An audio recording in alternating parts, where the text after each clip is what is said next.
सभी प्रभु प्रेमियों को मेरा प्यार भरा राधे राधे। इस वीडियो में हम चर्चा करेंगे एकादशी के विषय में। 27 नवंबर को माघ मास की कृष्ण पक्ष की एकादशी, जिसका नाम है उत्पन्ना एकादशी। इस एकादशी के व्रत का बहुत बड़ा महत्व है, बहुत बड़ा। धर्मराज के पूछने पर भगवान श्री कृष्ण ने बताया है, और भगवान श्री कृष्ण कहते हैं इस उत्पन्ना एकादशी के व्रत को जो भी मनुष्य करता है, जो फल लाखों यज्ञ करने से नहीं मिलते, करोड़ों दान करने से नहीं मिलते, वो उत्पन्ना एकादशी के व्रत करने से फल प्राप्त होता है। इस एकादशी में हम ये भी बताएंगे कि जिन बच्चियों का विवाह नहीं हो रहा है वो ये उपाय कर लें तो उनका विवाह भी शीघ्र हो जाएगा।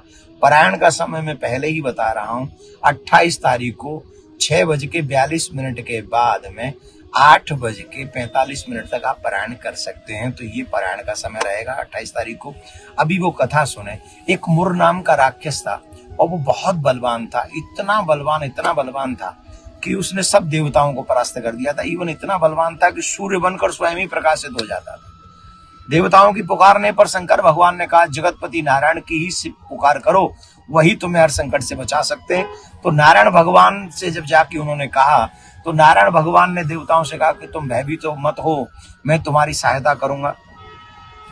तो भगवान उस दैत्य से युद्ध करने के लिए, मुर नाम के दैत्य से युद्ध करने के लिए गए और भगवान ने बहुत युद्ध किया। सारे राक्षस तो परास्त हो गए, पर मुर नाम का राक्षस उसका वध नहीं हुआ। तो वो बड़ा बलवान था, 10,000 वर्ष तक युद्ध होता रहा। तो भगवान ने सोचा अब इससे क्या लड़ना है, तो भगवान बद्र का आश्रम में जाकर विश्राम करने लगे। तो वो नारायण भगवान को ढूंढता वो बद्र का आश्रम पहुंच गया, और भगवान उस समय योग निद्रा में थे। तो वो जैसे ही भगवान से युद्ध करने के लिए तैयार हुआ तो नारायण के विग्रह से एक दिव्य कांति वाली देवी प्रकट हुई, और उस देवी ने उस दुष्ट को कहा कि आज तू पहले मुझसे युद्ध कर। और वो देवी ने उससे युद्ध किया, और एक क्षण में ही उस देवी ने उस दुष्ट को समाप्त कर दिया। योग निद्रा से जगने के बाद भगवान ने जब पूछा देवी तुम कौन हो, तो उन्होंने सारी बात बताई कि राक्षस को ऐसे ऐसे वध हुआ। तो भगवान ने उसी को कहा कि आप ही उत्पन्ना एकादशी हो, और जो मेरे भक्त होंगे वो सब तुम्हारी पूजा करेंगे, और तुम्हारी पूजा करने वाले लोगों के लिए सहज ही मैं उपलब्ध होगा। जो एकादशी का व्रत करेगा, जो उत्पन्ना एकादशी का व्रत करेगा, वो क्या नहीं प्राप्त कर सकता, वो सब कुछ प्राप्त कर सकता है।